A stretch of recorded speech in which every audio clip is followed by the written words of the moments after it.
আসলে রূপগঞ্জের প্রধান সমস্যা যেটা এখন হয়ে গেছে, কৃষি নির্ভর জমিগুলো এখন ভূমিদস্যুদের আন্ডারে চলে গেছে। রূপগঞ্জে মিনিমাম ৩০০-র উপরে সাইনবোর্ড দেওয়া আছে, যারা বিভিন্ন সিটির নাম দিয়ে মানুষের ২ বিঘা জমি কিনে তারা ২০ বিঘা জমি ভরাট করে ফেলেছে। মানুষের ১ বিঘা জমি কিনে এমনও আছে ১০০ বিঘা জমি ভরাট করে ফেলেছে এবং তারা প্লট বিক্রি করতেছে।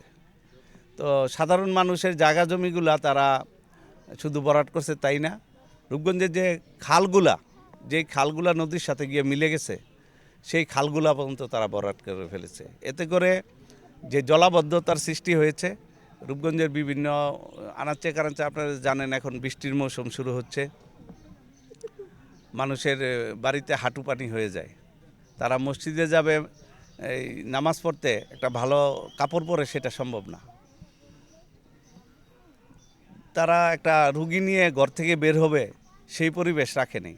ফ্যাসিস্টরা এদেরকে এমনভাবে প্রশ্রয় দিয়েছে যে খালগুলা দখল করে ফেলেছে। আপনারা জানেন আমাদের প্রাণপ্রিয় প্রধানমন্ত্রী জনাব তারেক রহমান সাহেব খাল খনন কর্মসূচি হাতে নিয়েছেন। ইতিমধ্যে উনি নিজে হাতে কোদাল দিয়ে খাল কাটা শুরু করেছেন বাংলাদেশের বিভিন্ন জায়গায়।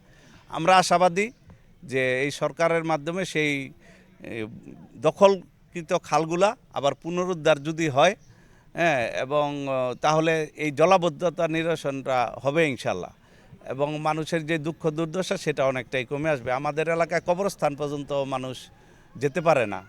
আমি নিজে, আমার চাচি মারা গেছে, কোমর পানিতে করে আমি হেঁটে কবরস্থানে গিয়েছি, এবং সেই লাশটা যে কীভাবে রাখবো, এই ভূমিদস্যুদের কারণে, এই জলাবদ্ধতা, এই খালগুলা দখল হওয়ার কারণে যে আমরা গিয়ে যে লাশ নিয়ে কবর দিব, সেই কবরটা পর্যন্ত ডুবে যায়।